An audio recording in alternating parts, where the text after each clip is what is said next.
আমাদের জামাত ইসলামী ঐতিহ্যবাহী ঢাকা জেলা শাখা আয়োজিত আজকের এই বিশাল কর্মী সম্মেলনের সম্মানিত সভাপতি বাংলাদেশ জামাত ইসলামী ঢাকা জেলা শাখার সম্মানিত আমির জনাব দেলোয়ার হোসেন, মঞ্চে উপবিষ্ট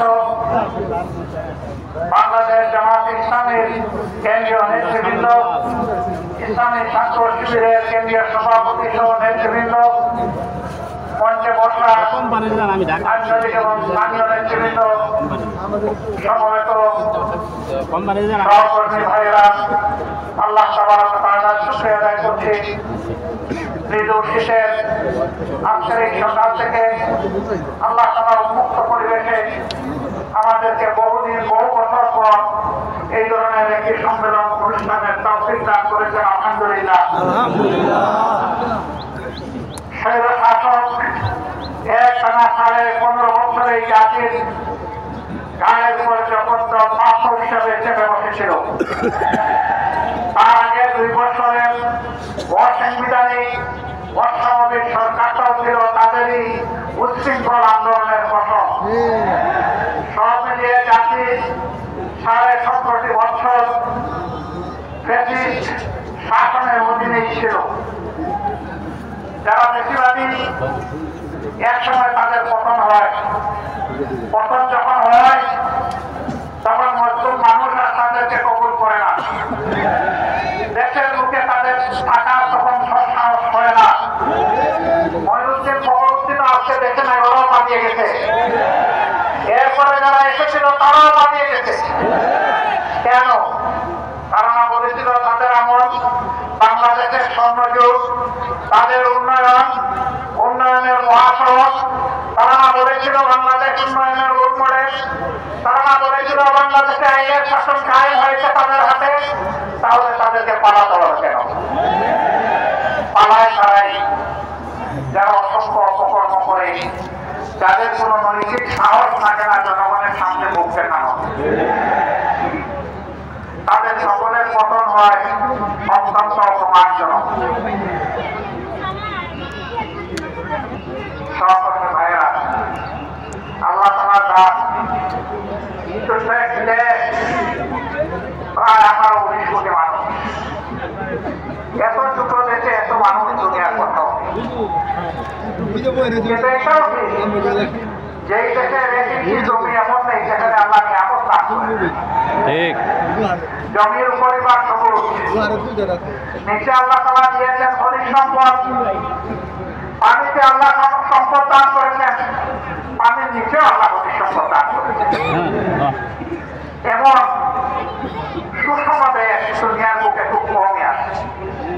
বহু দেশ আমাদের থেকে 20-30 গুণ বড়, কিন্তু সেখানে হাজার হাজার মাইল মরুভূমির পর মরুভূমি। একটা গাছ ফলাতে হলে তাদেরকে অনেক পরিশ্রম করতে হবে, অনেক বিনিয়োগ করতে হবে। আর বাংলাদেশে পাখি আমাদের বলে বীজ খায়, ফল খায়, আস্তে করে বীজটা ছেড়ে দেয়, সেখান থেকে গাছ। এরকম একটা সম্ভাবনার বাংলাদেশ 53 বছর এক এক করে চলে গেল 72 পরে। আবার এর আগে 23 বছর চলে গেল 47 পরে। যারাই ক্ষমতায় এসেছে এই 2 দফা স্বাধীনতার সময় যাদের নেতৃত্বে দেশ স্বাধীন হয়েছিল, তারা জনগণকে ধোঁকা দিয়েছে। তারা জনগণের সাথে দেওয়া একটা কথাও রক্ষা করে নাই। তারা জনগণের সেবক হওয়ার কথা বলে জনগণের মালিক এবং জমিদার হয়ে বসেছিল। বিশেষ করে এই 14.5 বছর, 2 বছরের ধারাবাহিকতায় পরবর্তী 15.5 বছর যারা দেশকে শোষণ করেছে, নির্যাতন করেছে, মানুষের উপর জুলুম করেছে, সম্পদ লুণ্ঠন করেছে, যারা খুন করেছে, খুন করেছে, আয়না রপ্তানি করেছে, মানুষের ইজ্জত লুণ্ঠন করেছে, যারা দেশকে গুরুস্থান কিংবা শ্মশানে পরিণত করেছে। তারা বলতো তাদের আমাদের দেশে নাকি শান্তি বিরাজ করছে। আমরা তখনও বলেছি হ্যাঁ, এই শান্তি হচ্ছে কবরস্থানের শান্তি। কবরস্থানের সমস্ত মৃত মানুষের নিবাস, ওখানে কারো কণ্ঠ শোনা যায় না। অর্থাৎ তারা মানবতাকে হত্যা করে শান্তি কায়েম করেছে। মানুষের সম্পদ চুরি করে লুণ্ঠন করে বিদেশে তারা গাড়ি গাড়ি টাকা ঢুকিয়েছে। তাদের এত হিংসা, পেট তাদের এত বড়, সেই পেট কিছুতেই ভরে না। আদম সন্তানের পেট ভরবে কবরের মাঝে।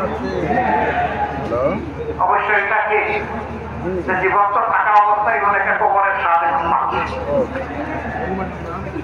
যারা নিরীহ মানুষকে একা করে রেখে দিন 7টা মাস অতিক্রম করে বছরের পর বছর অন্ধকার প্রকোষ্ঠে রেখে আজানটা পর্যন্ত শুনতে দেয়, আজকে তাদের পরিণতি দেখে জাতির শিক্ষা হওয়া উচিত।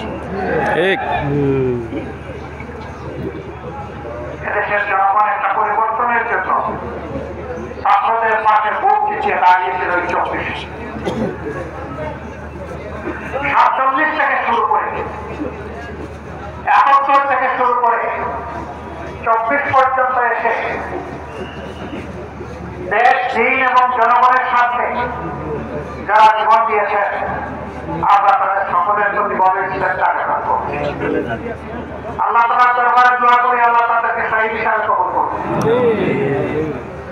যারা বুক পিছিয়ে যুদ্ধ করেছেন, আল্লাহ তাআলা তাদেরকে মকবুল বান্দাবান্দি হিসাবে কবুল করুন।